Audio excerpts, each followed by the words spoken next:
का भा हो बैगन, कवन समस्या बा तुमका? अरे डॉक्टर कलिहा रतिये से हमारे पेटवा में बहुत पीड़ात बाय और हमें लागत बाय पेचिस होइगा बाय हमरे। हाँ, बराती उराती गवा रहा होबा और शादी में हचक के खाए होबा। अरे नहीं डॉक्टर, हम तो होटल में खाए रहन हैं। हाँ, तब भाई भाव बाटे, होटल में खावा तो और का हुए? लेकिन डॉक्टर हम तो रोज होटल में खाना खाई थी।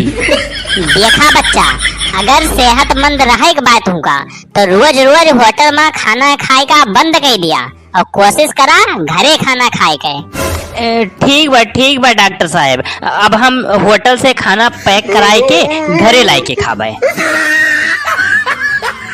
बच्चा तोहरे समझ में कुछ आवे के नहीं ना, लिया हम ई गोली ओली कुछ दे दी थी और यका खा लिया, तुमका आराम हो जाए।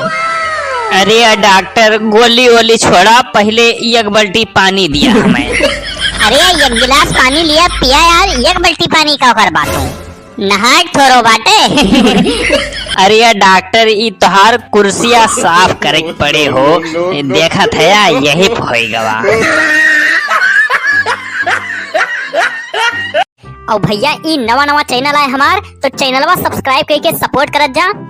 ऐसे नई वीडियो रोज देखे मिले आप सबका। वीडियो का लाइक करत जा और शेयर करत जा, और वीडियो कैसन लाग कमेंट करके बतावत जा। और वीडियो देखे के धन्यवाद।